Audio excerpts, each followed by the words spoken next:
नमस्कार, स्वागत है आपका हमारे चैनल पर। मैं हूं आपके साथ शिप्रा सैनी। महाराष्ट्र के सियासी संकट से जुड़ी एक के बाद एक तमाम बड़ी खबरें सामने आ रही हैं और इस बीच जो महाराष्ट्र की मुख्य विपक्षी दल है बीजेपी, वो भी लगातार महाराष्ट्र के इस सियासी संकट पर नजरें गड़ाए हुए है और अब बीजेपी भी लगातार एक्शन मोड में नजर आ रही है। दरअसल जो महाराष्ट्र से बड़ी खबर सामने आ रही है उसके मुताबिक बीजेपी के जो नेता हैं, एमएलसी हैं परवीन दरेकर, उन्होंने राज्यपाल भगत सिंह कोश्यारी को एक लेटर लिखा है और उसमें बीजेपी नेता ने राज्यपाल से पिछले 2 दिनों में राज्य सरकार यानी उद्धव ठाकरे सरकार की ओर से जो सभी फैसले लिए गए हैं उनको रद्द करने का अनुरोध किया है। दरअसल बीजेपी के जो एमएलसी हैं परवीन दरेकर, जिन्होंने राज्यपाल को ये लेटर लिखा है, इसमें ये साफ तौर पर उन्होंने कहा है कि पिछले 2 दिनों से महाराष्ट्र में जो सरकार है उद्धव ठाकरे सरकार वो अल्पमत में है, तो ऐसे में उनकी तरफ से जो भी फैसले पिछले 48 घंटे में लिए गए हैं उन्हें रद्द किया जाए। तो दरेकर ने महाराष्ट्र के व्यापक हितों को देखते हुए अब राज्यपाल को इस पूरे मामले में दखल देने का अनुरोध किया है। एकनाथ शिंदे और तमाम दूसरे विधायकों की बगावत के बाद महाराष्ट्र की उद्धव ठाकरे सरकार पर अब लगातार गिरने का खतरा मंडरा रहा है। उद्धव ठाकरे सरकार कभी भी महाराष्ट्र में गिर सकती है। जिस तरह से एक बड़ा विधायकों का जो ग्रुप है वो दरअसल उद्धव ठाकरे को बागी तेवर दिखा चुका है, शिंदे गुट में वो शामिल हो चुके हैं। तो ऐसे में बीजेपी नेताओं का ये कहना है कि बगावत के बाद उद्धव ठाकरे सरकार तकनीकी रूप से अब अल्पमत में पहुंच गई है। तो ऐसे में राज्यपाल से उन्होंने ये अनुरोध किया है कि पिछले 48 घंटे में उद्धव ठाकरे सरकार ने जो भी फैसले लिए हैं उन तमाम फैसलों को रद्द किया जाए। तो ये बड़ी खबर महाराष्ट्र से है। इसके अलावा आपको ये बता दें कि एकनाथ शिंदे जो हैं वो अपने तमाम विधायकों के साथ फिलहाल असम के गुवाहाटी के रेडिसन ब्लू होटल में मौजूद हैं। वहां ये तमाम बाकी नेता जो हैं वो ठहरे हुए हैं। तमाम बाकी विधायक की जो संख्या है वो लगातार बढ़ रही है। एक ताजा तस्वीर सामने आई है जिसमें एकनाथ शिंदे का जो गुट है उसमें दरअसल शिवसेना के 38 विधायक नजर आ रहे हैं। यानी जो दावा एकनाथ शिंदे कर रहे हैं कि उनके पास मौजूदा वक्त में 50 से ज्यादा विधायकों का साथ है, यानी उसमें से जो विधायक हैं 38 वो शिवसेना के हैं।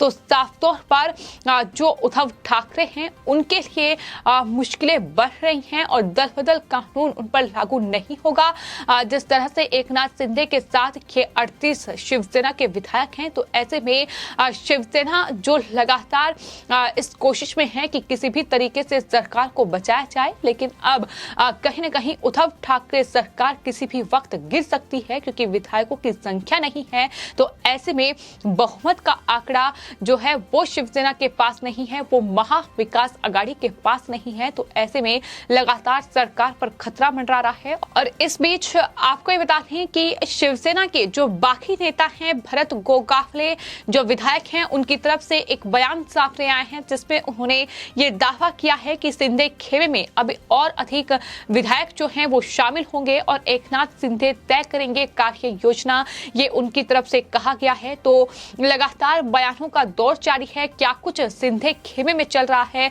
इसको लेकर तमाम जो बाकी विधायक हैं वो जानकारी दे रहे हैं। इसके अलावा एकनाथ शिंदे के भी तमाम इंटरव्यूज जो हैं तमाम मीडिया चैनल पर वो सामने आ रहे हैं। तो फिलहाल महाराष्ट्र की सियासत कहीं न कहीं पल पल रंग बदलती नजर आ रही है। लगातार बयानों का दौर जारी है और फिलहाल शिंदे का दावा है कि उन्हें शिवसेना के 38 विधायकों का समर्थन मिल चुका है। जो ताजा तस्वीर सामने आई है, कुल मिलाकर महाराष्ट्र की इस सियासी हलचल के बीच जहां एक तरफ शिवसेना, एनसीपी और कांग्रेस के बीच बैठकों का दौर जारी है, इस बीच आपको ये भी बता दें कि शिवसेना की ओर से जो बैठक बुलाई गई थी जिसमें शिवसेना के तमाम दिग्गज नेता पहुंचे थे, उद्धव ठाकरे, आदित्य ठाकरे, प्रियंका चतुर्वेदी, संजय राउत, ये तमाम नेता इस बैठक में मौजूद थे। जो बैठक शिवसेना भवन में हो रही थी और उसमें उद्धव ठाकरे ने एकनाथ शिंदे पर निशाना साधा। उद्धव ठाकरे ने ये साफ तौर पर कहा है कि एक एकनाथ शिंदे ने हमें धोखा दिया है, एकनाथ शिंदे के बेटे शिवसेना के सांसद हैं, ये उनकी तरफ से कहा गया है। शिंदे को हमने अच्छा मंत्रालय दिया लेकिन फिर भी एकनाथ शिंदे ने हमें धोखा दिया है। उन्होंने ये भी कहा कि मेरे बाद पार्टी चलाकर दिखाओ, ये भी जो है उद्धव ठाकरे की ओर से कहा गया है। मैं आखिरी दम तक लड़ूंगा।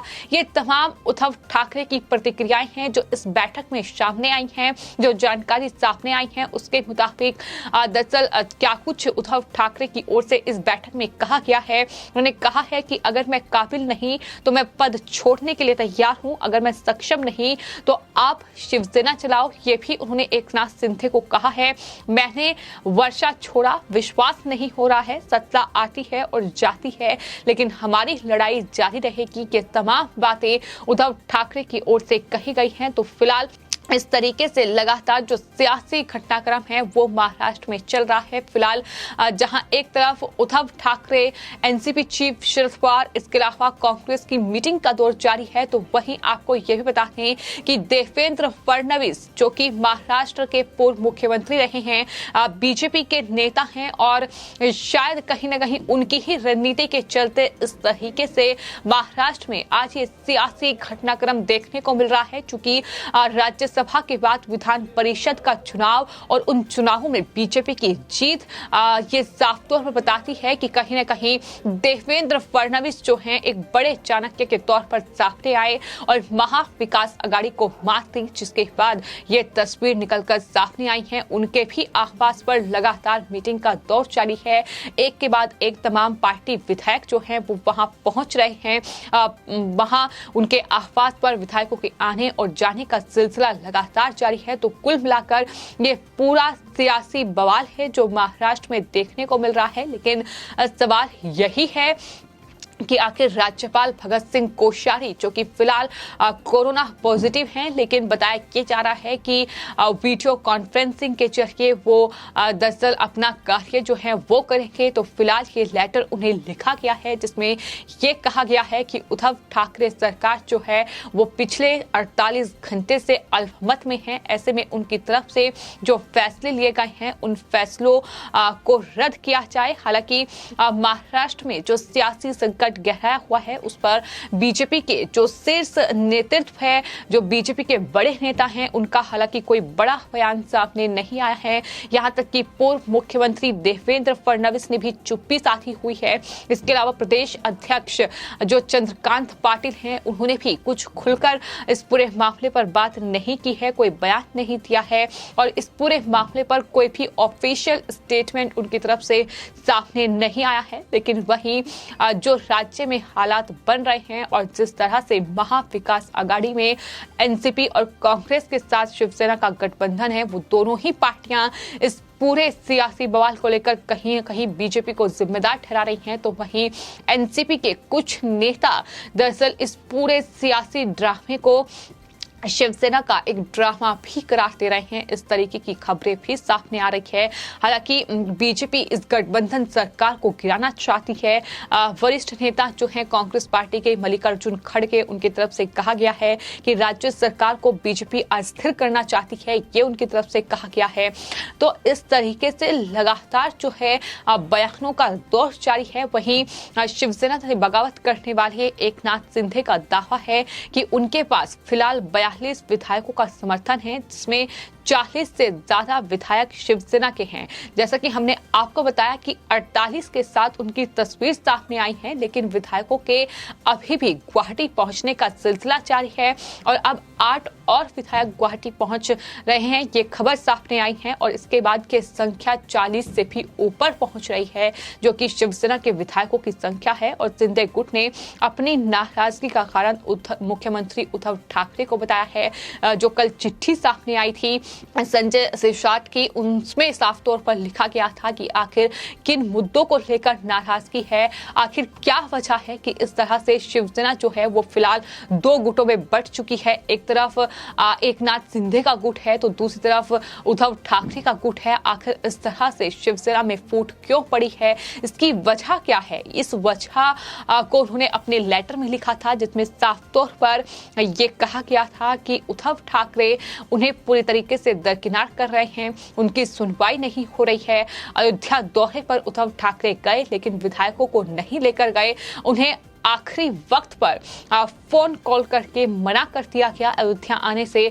आखिर शिवसेना का हिंदुत्व का एजेंडा क्या है, उद्धव ठाकरे हिंदुत्व के लिए क्या कर रहे हैं, ये सवाल हैं जो इस लेटर में पूछे गए थे। तो कुल मिलाकर साफ तौर पर इन विधायकों ने अपनी नाराजगी जाहिर की है, लेकिन अब कहीं ना कहीं पहले जो उम्मीद शिवसेना के सांसद संजय राउत और उद्धव ठाकरे की ओर से लगाई गई थी कि एकनाथ शिंदे के खेमे में जो विधायक पहुंच चुके हैं उन्हें किसी भी तरीके से मनाकर यहां लाया जाए, लेकिन हम लगातार देख रहे हैं कि जो नेता उन्हें मनाने के लिए गुवाहाटी पहुंच रहे हैं वो भी अब एकनाथ शिंदे के गुट में शामिल हो रहे हैं। इस तरह की तस्वीर लगातार महाराष्ट्र से निकलकर सामने आ रही है। तो फिलहाल बीजेपी ने ये राज्यपाल को लेटर लिख दिया है। आने वाले वक्त में महाराष्ट्र में क्या बड़ा सियासी उलटफेर होगा ये देखना होगा, लेकिन फिलहाल सबकी निगाहें महाराष्ट्र के इस सियासी ड्रामे पर टिकी हुई हैं, इस सियासी बवाल पर टिकी हुई हैं कि आखिर एकनाथ शिंदे का कदम क्या होगा और क्या बीजेपी की इस शिकायत पर राज्यपाल भगत सिंह कोश्यारी कोई एक्शन लेंगे, ये भी देखने वाली बात होगी। फिलहाल आपकी इस पूरे मामले पर क्या राय है हमें कमेंट बॉक्स में जरूर लिखें और चैनल को सब्सक्राइब करें। धन्यवाद।